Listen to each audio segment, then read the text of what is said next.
말씀 씨앗을 심어요. 사랑하는 친구들, 말씀 씨앗 시간이에요. 오늘 말씀은 사사기 19장 말씀이에요. 다 함께 말씀 씨앗 심을게요. 사사기 19장. 이스라엘의 왕이 없을 때 에브라임 산지 외진 곳에 어떤 레위 사람이 살고 있었습니다. 그는 유다 땅 베들레헴 여자를 첩으로 데리고 살았습니다.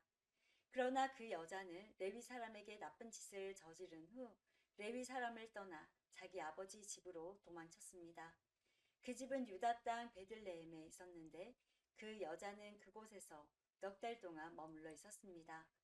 그 여자의 남편은 여자를 데려오고 싶었으므로 자기 종과 함께 나귀 2마리를 끌고 길을 떠났습니다. 레위 사람은 그 여자의 아버지 집에 도착했습니다. 그 여자는 레위 사람을 들어오게 했고 여자의 아버지도 그를 보고 반가워했습니다. 레위 사람의 장인은 그에게 그곳에 머물러 있으라고 권했습니다. 그래서 레위 사람은 3일 동안 그곳에서 머물렀습니다. 4일째 되는 날 그들은 아침 일찍 일어났습니다.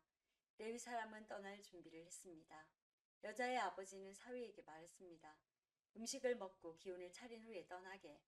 그래서 두 사람을 앉아서 함께 먹고 마셨습니다. 그런 다음에 여자의 아버지가 레위 사람에게 말했습니다. 오늘 밤도 여기에서 묵고 가게. 편히 쉬면서 즐겁게 지내게.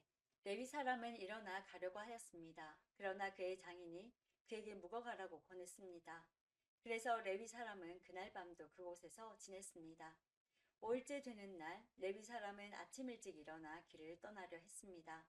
또 여자의 아버지가 말했습니다. 기운을 차린 후에 떠나도록 하게.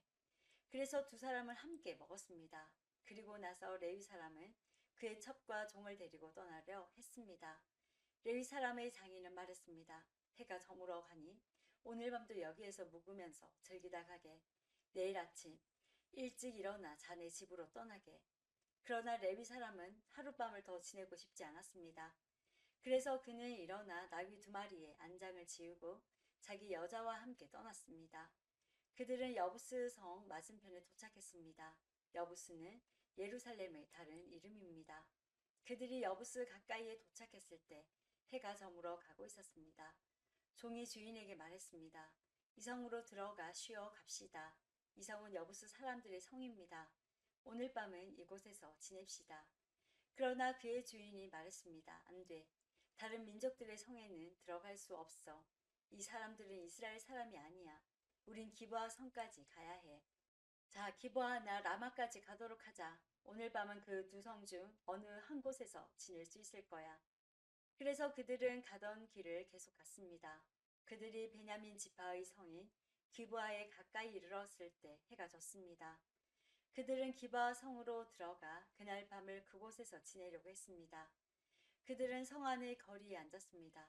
그러나 그들을 자기 집에 데려가서 재워주는 사람은 아무도 없었습니다. 마침 한 노인이 밭에서 일을 끝내고 성으로 돌아오고 있었습니다. 노인의 고향은 에브라임 산지에 있었으나 그때는 기브아에 살고 있었습니다. 기브아 주민은 베냐민 지파 사람들이었습니다. 노인은 나그네가 마을의 거리에 있는 것을 보았습니다. 그 노인이 물었습니다. 당신은 어디에서 왔소? 어디로 가고 있어? 레위 사람이 대답했습니다. 우리는 유다 땅 베들레헴에서 왔습니다. 그리고 에브라임 산지 외진 곳으로 가고 있는 중입니다.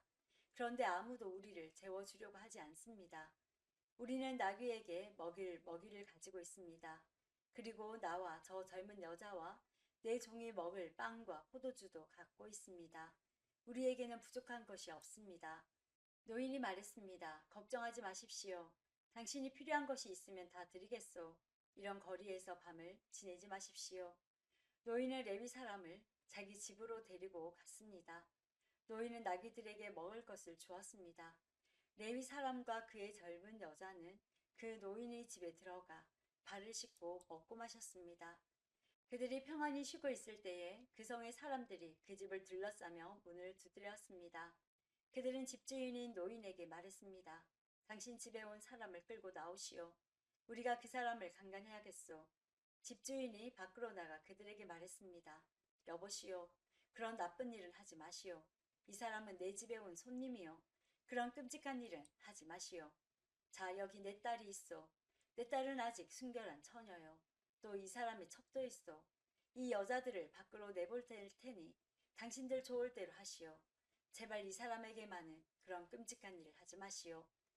그러나 사람들은 노인의 말을 들으려 하지 않았습니다. 그래서 레위 사람은 자기 첩을 그들에게 내보냈습니다. 그들은 그 여자를 욕보이고 밤새도록 괴롭혔습니다. 그러다가 새벽이 되어서야 놓아주었습니다.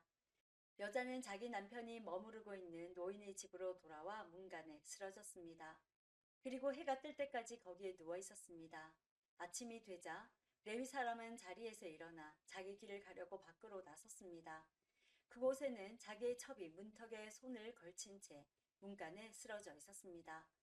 레위 사람이 여자에게 말했습니다. 일어나라, 가자. 하지만 여자는 아무 대답도 하지 않았습니다. 레위 사람은 첩의 시체를 나귀에 싣고 자기 집으로 갔습니다. 레위 사람은 집에 와서 칼을 꺼내어 자기 첩의 몸을 12부분으로 잘랐습니다. 그리고 이스라엘 12지파에게 그것들을 두루 보냈습니다. 그것을 본 사람들마다 이렇게 말했습니다. 이스라엘 백성이 이집트에서 나온 후로 이런 일은 한 번도 일어난 적이 없었다. 생각해보고 앞으로 어떻게 할 것인가를 말해보자. 오늘도 말씀 씨앗 모두 잘 심었어요. 우리 내일 또 만나요.